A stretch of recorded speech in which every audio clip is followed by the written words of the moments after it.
नमस्कार, स्वागत है आपका बिहार समाचार में। बिहार के शिक्षक अभ्यर्थियों के लिए बड़ी खबर है। 7वें चरण की शिक्षक बहाली प्रक्रिया शुरू हो रही है। तो वहीं बिहार के गरीबों, मजदूरों और आम जनता के लिए सरकार ने बड़ी घोषणाएं कर दी। साथ ही बिहार के वैसे सभी परिवारों को जिनके पास जमीन नहीं है, जो गरीब हैं, उनको सरकार जमीन दे रही है। साथ ही आवास योजना को लेकर भी बड़ी खबर सामने आ गई। तो वहीं लालू यादव को बड़ी जीत मिली है। तो आज की बिहार की बड़ी और गर्मागर्म खबरों पर बात करेंगे। इससे पहले आपसे एक छोटी सी अनुरोध है, कृपया वीडियो को एक प्यारा सा लाइक अवश्य कर दीजिएगा। आपका लाइक करना ही हमारी मेहनत का फल होता है।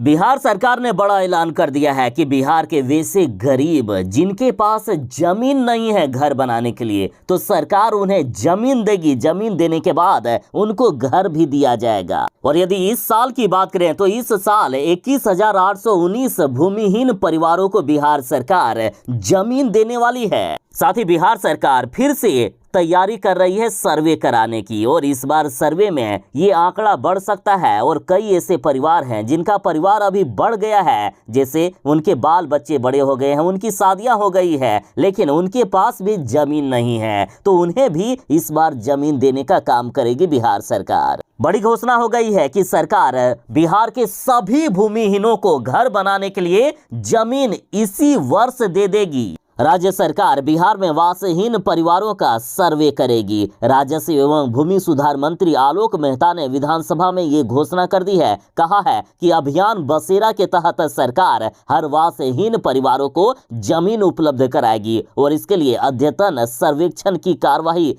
कर नए और छूटे हुए सुयोग्य परिवारों को इसमें शामिल किया जाएगा। ये सरकार की सर्वोच्च प्राथमिकताओं में शामिल है। यानी सरकार का कहना है कि बिहार का कोई भी गरीब ऐसा नहीं होना चाहिए जिनके पास जमीन के अभाव में उन्हें घर नहीं मिला हो और वे रहने के लिए दर दर भटक रहे हो। साथ ही मंत्री जी ने कहा है कि कई वासहीन परिवारों को पहले जमीन उपलब्ध कराया गया है, लेकिन अब ऐसे परिवारों में भी बच्चे वयस्क हो गए हैं, उन्हें वास के लिए जमीन उपलब्ध कराने की आवश्यकता है। यही नहीं, कुछ परिवारों के छूटने की भी संभावना है। लिहाजा सरकार सर्वे करके नए सिरे से ऐसे परिवारों की पहचान करेगी। बता दें कि बिहार सरकार 1,16,603 परिवारों में से अभी तक 94,784 परिवारों को वास भूमि उपलब्ध करा दी है। शेष 21,819 वासहीन परिवारों को इसी साल जमीन दे दिया जाएगा। और सर्वे में यदि फिर से कई परिवार सामने आएंगे तो सभी को जमीन देने का काम करेगी सरकार।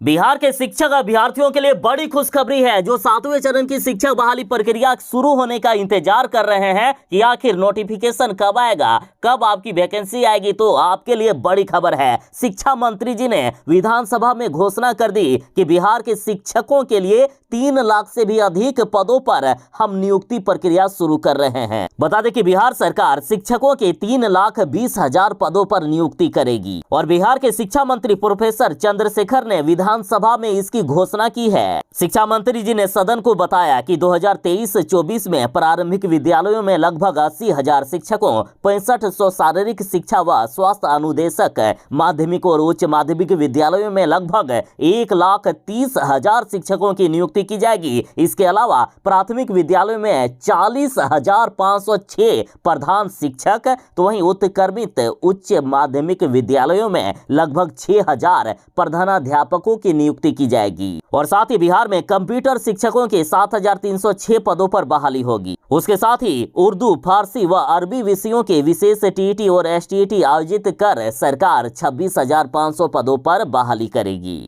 साथ ही लगभग 3,000 अतिरिक्त सहायक प्राध्यापकों की भी नियुक्ति की जाएगी। साथ ही बता दें कि 7वें चरण की शिक्षक नियोजन नियमावली को सामान्य प्रशासन और नगर विकास विभाग से हरी झंडी मिल गई है। और साथ ही सरकार ने ऐलान कर दिया है कि इसी माह हर हाल में नियोजन नियमावली को कैबिनेट में पास करा दिया जाएगा। बिहार में जैसे ही अगली कैबिनेट की बैठक होगी और अगली कैबिनेट की बैठक में शिक्षक नियोजन नियमावली पर मोहर लग जाएगी। तो शिक्षक अभ्यर्थियों के लिए बड़ी खबर है कि नियोजन नियमावली को मंजूरी मिलने के बाद विज्ञापन जारी कर शिक्षकों से नियुक्ति के लिए आवेदन मांगे जाएंगे।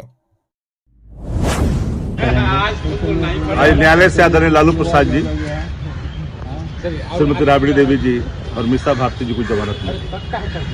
सत्य में जयते, सत्य परेशान हो सकता है, हार नहीं सकता।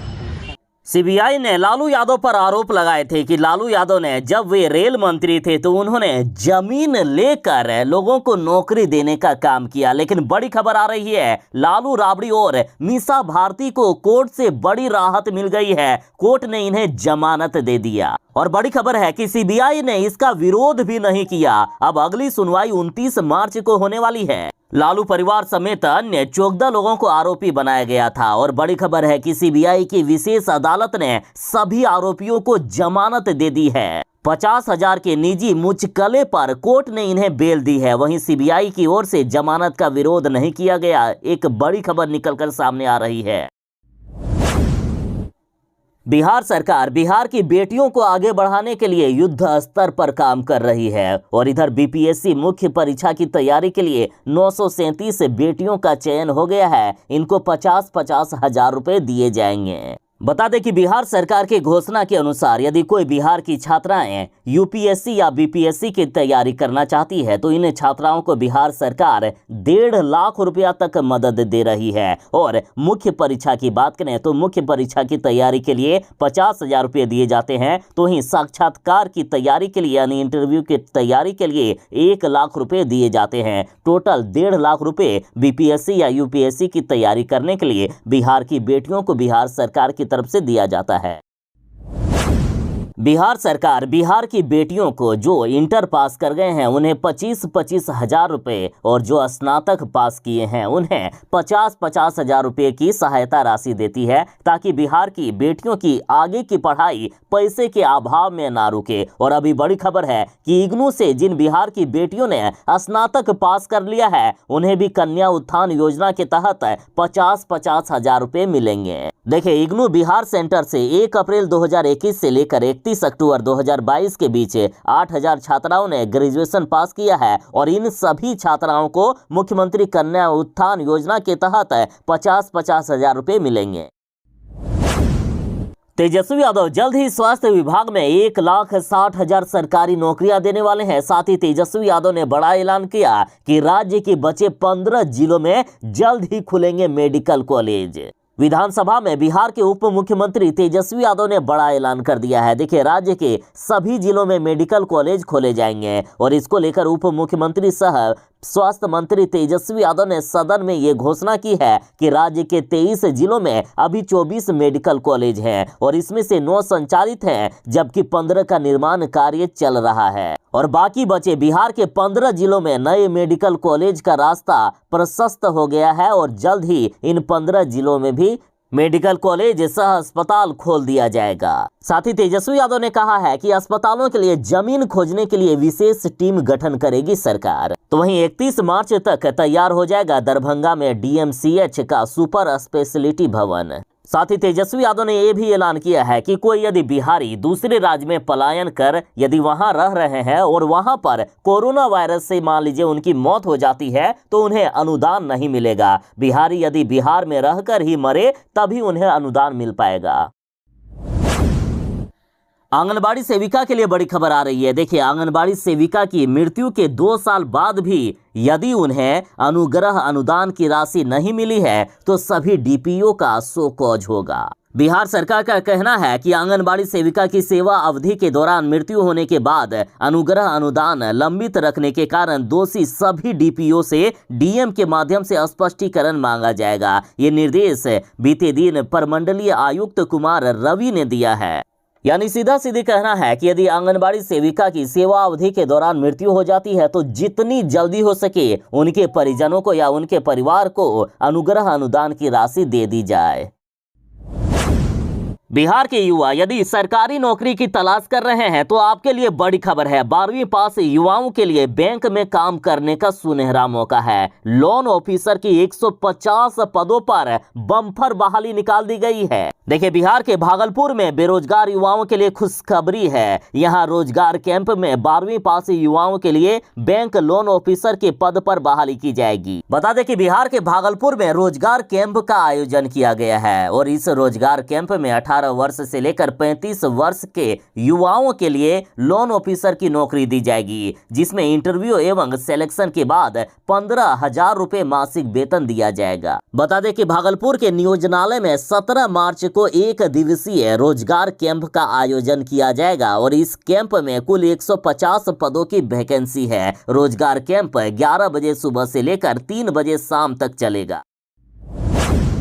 लालू यादव को कोर्ट से बेल मिल गया है। लालू यादव को जमानत मिल गई और लालू को जमानत मिलने पर बीजेपी के धरने में आरजेडी विधायक चले गए लड्डू बांटने के लिए, तो नौबत आ गई मारपीट पर। देखिए, एक तरफ जहां आरजेडी लालू परिवार को जमानत मिलने की खुशियां मना रही है, लगातार मिठाइयां बांटी जा रही है, तो वहीं बीजेपी लखेंद्र पासवान को जो निलंबित कर दिया गया है क्योंकि इन्होंने विधानसभा में माइक को तोड़ दिए थे, तो इनके निलंबन के विरोध में बीजेपी वाले धरना प्रदर्शन किए हुए थे। वहां पे आरजेडी वाले चले गए मिठाइयां बांटने के लिए और जब बीजेपी वालों ने ये देखा तो इनका गुस्सा 7वें आसमान पर पहुंच गया और कंडीशन मारपीट तक आ गई, लड़ाई झगड़ा तक आ गई। और इस दौरान बीजेपी एमएलए हरिभूषण ठाकुर ने आरजेडी सदस्यों द्वारा लाए गए लड्डू को गुस्से में फेंक भी दिया।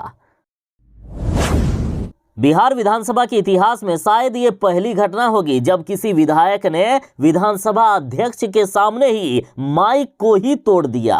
और ऐसी घटनाएं इस बात की ओर संकेत करता है कि सत्ता खोने के बाद किस तरह से बीजेपी वाले छटपटा रहे हैं। देखिए, बीजेपी विधायक लखेंद्र कुमार रोशन ने माइक तोड़ दिया। भाजपा विधायक लखेंद्र कुमार रोशन को विधानसभा से 2 दिनों के लिए निलंबित किया गया है। तो इधर तेजस्वी यादव का कहना है कि सदन में जो हुआ वो दुर्भाग्यपूर्ण है, बीजेपी वालों को ऐसा नहीं करना चाहिए।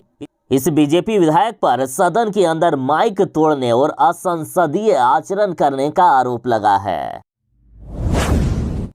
कैसे कैसे लोग होते हैं दुनिया में। देखिए, नशे में धुत टीटी ने अकाल तख्त एक्सप्रेस में महिला यात्री के सिर पर पेशाब कर दिया और फिलहाल ये आरोपी गिरफ्तार हो चुका है। पुलिस ने गिरफ्तार करके इन्हें जेल भेज दिया। देखिए, अमृतसर से कोलकाता जा रही अकाल तख्त एक्सप्रेस के टीटी ने महिला यात्री के सिर पर पेशाब कर दिया। महिला के शोर मचाने के बाद उसके पति और सहयात्रियों ने टीटी को पकड़ लिया और ट्रेन के लखनऊ पहुंचने पर जीआरपी के हवाले कर दिया। जीआरपी ने आरोपी टीटी को जुडिशियल कस्टडी भेज दिया है। बता दें कि ये टीटी पूरा नशे में धुत था। नशे में धुत टीटी ने महिला के सिर पर पेशाब किया है।